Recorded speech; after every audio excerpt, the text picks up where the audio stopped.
Hello, you. It's me. And I just find it so entertaining, so fascinating that Gypsy Rose Blanchard and Amberlynn Reed seem to be living very parallel lives right now. And yes, I will explain. Although first, I do want to say thank you to the person whose name I'm not sure if I should say or not, so I'll leave it out for now, who sent me all of the amazing documents documenting Gypsy's case. It's a lot of stuff to read, let me tell you. I have not gotten through it all yet. But one thing I will say is that, poor Nicholas. I feel so bad for Nicholas Godejohn because he was just playing a simple game. All he seemed to want was love and attention. And Gypsy took such advantage of that. You can see in the documentation. It's really gross. And yes, she is the one who talked about giving her child to Nick, their child, to him, to S.A. That was her idea. And that is something I talked about previously. I kind of thought everybody knew that, but I guess now that more people have seen the documents, they can see the proof of that. It's really gross. And not only that, but in this array of documents, it also talked about Dan, the man, that Gypsy kind of taught him how to do the whole dominant submissive thing, and she taught it also to Nick. I don't understand why people in the judicial system aren't looking at these things. They really should be looking at these things because it's so blatant. I don't know if it was in 2015, I think is when everything occurred. I don't know if it was as blatant then as it is now, because Gypsy was very convincing. Her and her little baby voice and her little innocence. But now she has gone off on Nick. Gone off on him. People were talking about him and she's like, oh, that sociopath. You know, he's where he belongs and I hope he stays there for the rest of his life. I think that I think she's very suspect. And I think that the whole thing that happened about ruining his ability to appeal, I think she had a big part in that. And I know I'm not the only one who thinks that. But yeah, that, sweet little girl Vale is falling down. And she is showing her true colors. And Gypsy wouldn't want it any other way. Show who you really are so that the public knows more and more who you are. And you end up where you deserve. That's all I got to say about that. But oh man, oh man. But now when we go to Amberlynn Reed, she's going through her own meltdown right now because Beck has really just let it go. Beck no longer gives two craps about Amber, and I don't blame them. I wouldn't either. The things that Amber put Beck through, it's disgusting. It really is. And for Amber to be so thankless about it, and I'll explain. When they started their relationship, Beck wasn't even ready to start a relationship, but Amber kind of pushed it, well, I have other people that are interested, so if you're not going to jump on this, I'll get someone else. So Beck really liked Amber and wanted to continue seeing her, so they decided, all right, be my girlfriend, which, I mean, isn't the worst thing in the world, okay? But it's what happened after that. Amber insisted that Beck quit her job, and Amber said, "Oh, I'll take care of us. No problem. I make enough money. I will support us.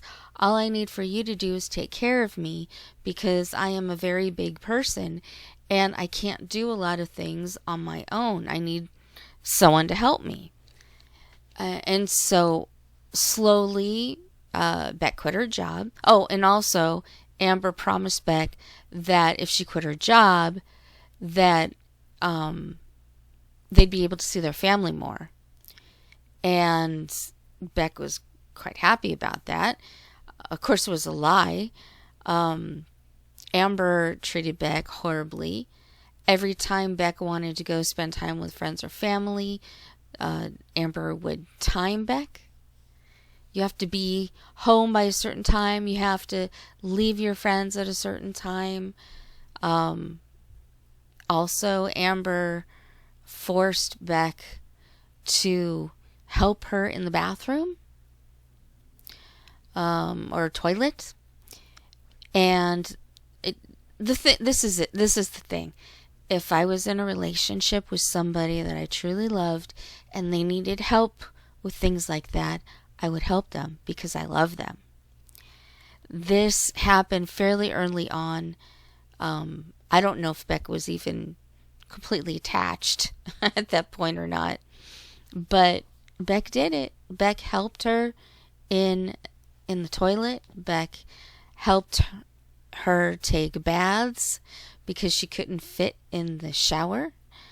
And Beck was really at Amber's beck and call.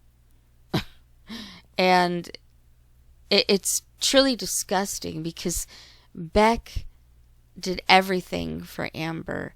And Amber, the way that she thanked Beck was to tell her, "You work for me." Was to tell her that Amber pays all the bills. She's the one in charge. I mean, it was really disgusting. She held that financial burden above Beck's head. Now she's trying to walk it back and say that she encouraged Beck to get a job all the time, which we all know isn't true, because very similar to Gypsy, she didn't want Ken to work away from her. She didn't want Ken away from her, so she did everything she could to make sure Ken had a job so that he would be closer to her. Not for the same reasons, of course, but the same idea.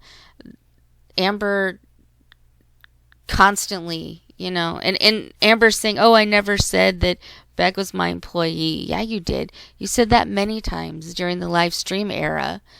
You said that all the time. You said, "Oh, well, you're my employee now. I pay you." So that's a whole lot of hogwash. Everything that Amber said, she apparently last night in her live stream blew up and was angry and was crying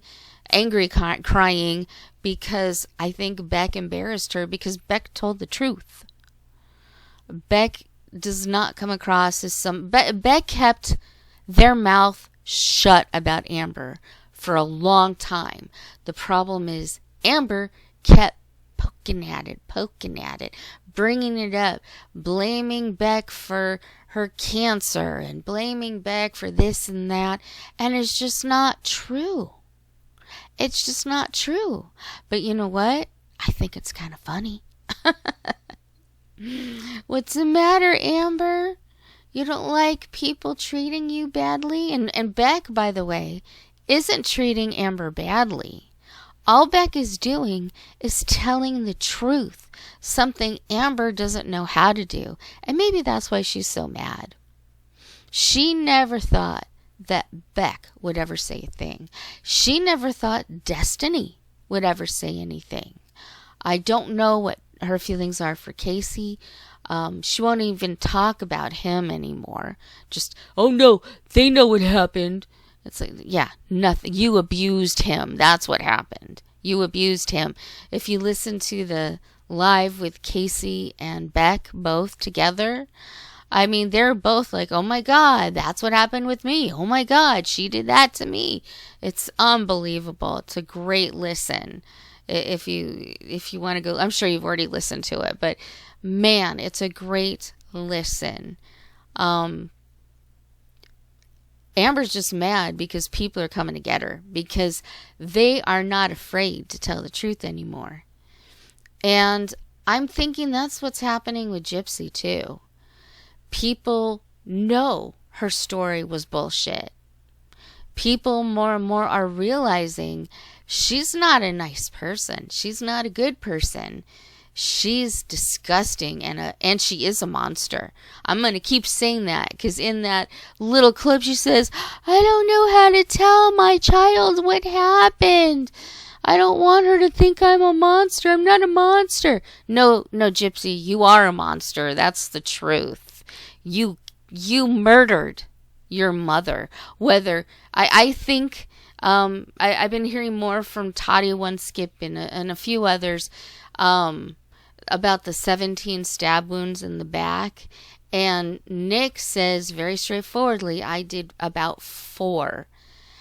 And I think with the way that, I think it was Megan who was talking about, Megan Alina, I think she was the one who was talking about it, who went over the autopsy, and she was saying that a lot of the stab wounds, Nick's left-handed, but a lot of the stab wounds were in the wrong positioning for someone who is left-handed, which could mean that there were 2 people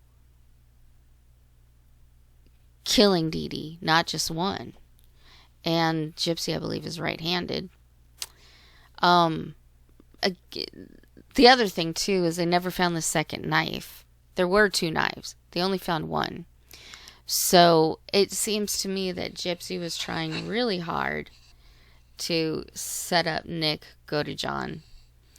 And the more evidence that people are looking at, the more they realize she was not innocent. She was not in the bathroom shaving.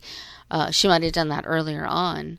But she was not in the bathroom with her hands over her ears covering up the screams of her mother either.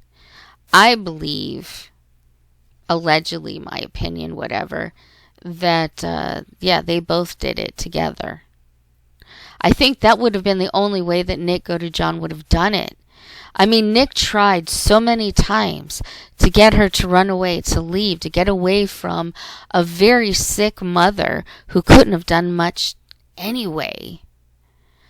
So yeah, I think both Gypsy and Amberlynn, they're being found out. They're being told on. People are tired of their shit, and they're saying, hey, this is the actual truth. They're not telling the truth. They might tell a half-truth or a partial truth, but mostly it's just lies. And both Gypsy and Amber, well, they don't like that.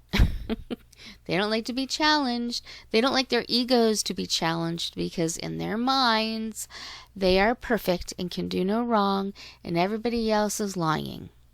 But we know that's not the truth. And I find it so amusing to watch them both spiral out of control. And to see what happens next. I just hope, for God's sake, that the baby, theirs or not theirs, whatever, the baby doesn't get hurt. I don't want any babies to get hurt. I don't want anybody to get hurt. I want justice for justice seen, so that both Gypsy and Amber get their just desserts. They get what they deserve. That's what I want to see. Amber paying Beck back for not only the inheritance that she took when her mom passed, or when their mom passed, but all the thousands and thousands of dollars that Amber was supposed to pay Beck for all the live streams and all the things that they were on. Half the money, I don't care what anyone says, half the money that was made when Beck and Amber were together belongs to Beck. Beck earned it. Sure, the channel says Amberlynn Reed, but Amberlynn wouldn't have had a channel without Beck. She wouldn't have had a channel without destiny. The channel wouldn't have grown and become what it was. Even with Crystal. You know, she acts as if, you know, it's her channel, she does everything. No, if it was just Amber, nobody would have cared. Nobody would have watched. So whatever money she made when her and Beck were together, Beck should get half. That's my opinion. And the inheritance money back. Because Amber stole it. And with Gypsy, I would like to see her go back to prison and Nick go to John, get his life back. That's what he deserves. Because being in prison for life is not what he deserves to have. He was coerced. And part of his, I think it's autism that he has, whatever his mental disabilities are, coercion is a big part of it. You can coerce them very easily because they don't have the mental fortitude to understand what you're doing. And so they follow along. That is not Nick's fault. And his sentence should be resentenced. It should be reduced down. And Gypsy should go back to prison for the rest of her life because she's a filthy and disgusting monster. And so's Amber in her own way. Granted, she didn't coerce somebody to murder somebody, but she's nearly as bad. She really is. She has destroyed people's lives. That's almost worse. But then again, so has Gypsy. Wherever Gypsy goes, everybody gets destroyed in the aftermath. And they just really are so much alike. It's amazing to see. But it's also great to see them both struggling and just spiraling out of control. Because they're both pissed that the truth is being told and they don't like it. Well, nanny nanny boo boo on you. That's all I got to say about that. And that's all I got to say.